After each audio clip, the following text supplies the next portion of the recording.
கிறிஸ்துவுக்குள் பிரியமானவர்களுக்கு ஆண்டவராக இயேசு கிறிஸ்துவுடைய இனிய நாமத்தினாலே வாழ்த்துக்கள். இயேசுவின் வாழ்க்கை வரலாறு என்ற தலைப்பிலே இன்றைக்கு சிறுவன் அசுத்த ஆவியிலிருந்து விடுதலை பெறுவதை குறித்து பார்க்கிறோம். பேதுரு, யாக்கோப்பு, யோவான் அவங்களோடு சேர்ந்து இயேசு புறப்பட்டு போய் மற்ற சீஷர்களோடு சேர்ந்து கொண்டார். அங்கே ஏராளமான மக்கள் இயேசுடைய சீஷர்களை சூழ்ந்திருந்தாங்க.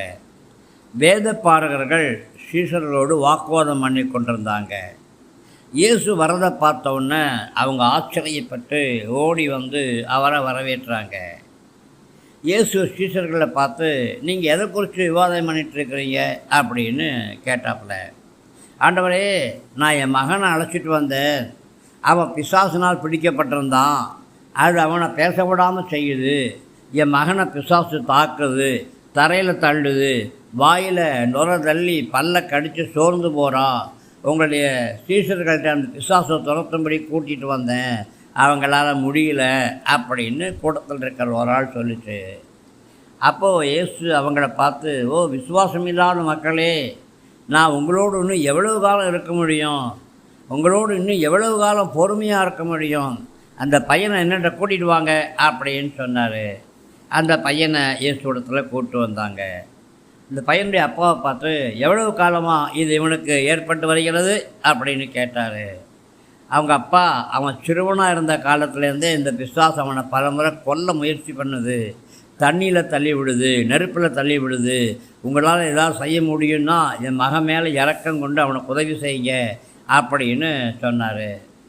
உடனே இயேசு அந்த பையனுடைய அப்பாட்ட, உங்களால் முடியுமா அப்படின்னா செய்யுங்கன்னு சொல்கிறீங்க, விசுவாசம் கொண்டவர்களுக்கு மட்டும்தான் எல்லா காரியங்களும் வாய்க்கும் அப்படின்னு சொன்னார். உடனே அந்த பையன் பரவசமாயிட்டான், அந்த அப்பா பரவசமாயிட்டான்.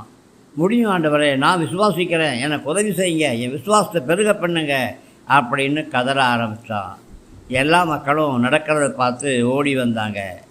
இயேசு அந்த அசுத்தாவி பிடித்த பையன்கிட்ட பேசினார். அசுத்தாவியே, இந்த சிறுவனை செவிடாகவும் பேச முடியாமலும் ஆக்கிட்ட, இப்போ இவனை விட்டு நீ வெளியே போ அப்படின்னு சொல்கிறேன் அப்படின்னாரு.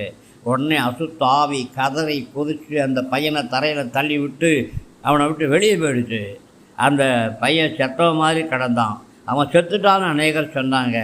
ஆனால் இயேசு அவன் கையை பிடிச்சி தூக்கி நிப்பாட்டினார். மாத்திரமல்ல, அவனை வீட்டுக்குள்ளே அழைச்சிட்டு போனார். பிரியமானவர்களே, நம்ம